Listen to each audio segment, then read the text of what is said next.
গুরুর চরণে প্রণাম জানিয়ে শুরু করছি ভাগবত কথা। একদিন মা লক্ষ্মী নারায়ণকে জিজ্ঞেস করেছে যে, প্রভু, তুমি তো সৃষ্টি স্রষ্টা লয় প্রলয় সবই তুমি, তাহলে ঘরে ঘরে সকলেই আমার পুজো করে, প্রত্যেকটা ঘরে আমার পুজো হয়, তাহলে আমাকেই সকলে শ্রদ্ধা ভক্তি করে আমার পুজো করে। যাই হোক, ভগবান নারায়ণ মা লক্ষ্মীকে বললেন, লক্ষ্মী,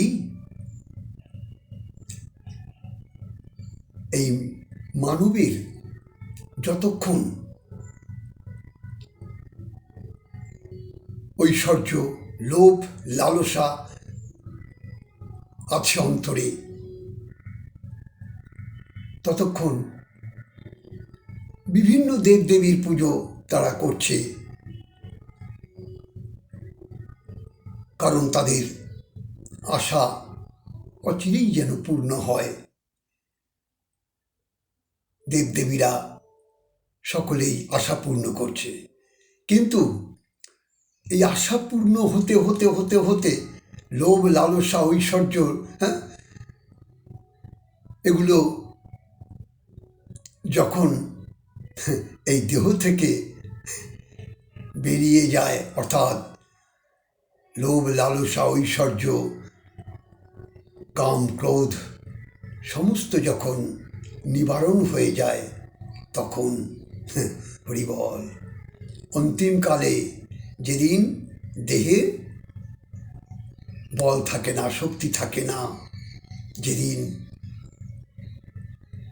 তার এই দেহটা অচল হয়ে যায়, সেদিন এই হরি বলা ছাড়া জীবের আর গতি থাকে না। কারণ সমস্ত কিছু পরিপূর্ণ হবার পরে লোভ, লালসা, ঐশ্বর্য সমস্ত কিছু অন্তিমকালে যখন তার হরি বলা ছাড়া আর কোনো বল থাকে না,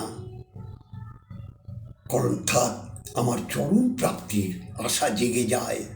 আর এই চরণ প্রাপ্তির আশা জেগে গেলে হরিবল, আমি তাকে আমার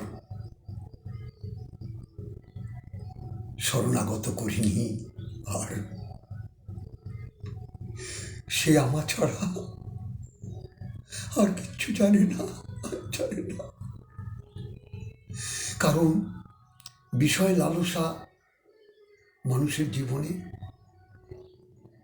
কুড়ে কুড়ে খায়।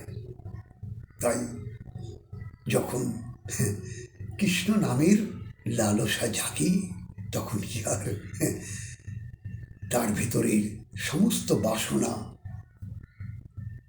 জ্বলে পুড়ে দগ্ধ হয়ে যায়, আর থাকে না কামনা বাসনা সমস্ত। তাই তখন হরি বলার ঠাকুর ছাড়া অর্থাৎ তখন কৃষ্ণায় গোবিন্দায় নম বলে আত্মনিবেদন করে দেয় আমার চরণে।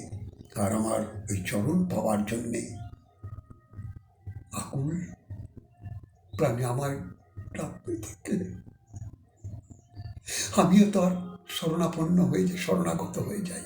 কারণ ভক্তাধীন ভগবান যে সমস্ত কামনা শূন্য হয়ে আমায় ডাকে, একবার কৃষ্ণ বলে ডাকে, একবার নয়ন জলে বক্ষ ভাসে, দেখা দাও বলে ডাকার মতো ডাকতে পারে। আমি যে আর রইতে না, আমি থাকতে পারি না, আমি তার প্রেমে বশীভূত হয়ে যাই। জয় রাধে। মা লক্ষ্মী তিনি বললেন, প্রভু, তোমার লীলা তুমিই জানো, সত্যিই তো, তুমি ছাড়া এই জগৎ সংসারে আছে কে? যাই হোক, আপনারা ভালো থাকুন, মঙ্গলে থাকুন, আর কৃষ্ণ নাম রাধা নাম জপ করুন। দেহটাকে পরিপূর্ণ করে সাজিয়ে তুলুন। জয় রাধে, জয় নিতাই।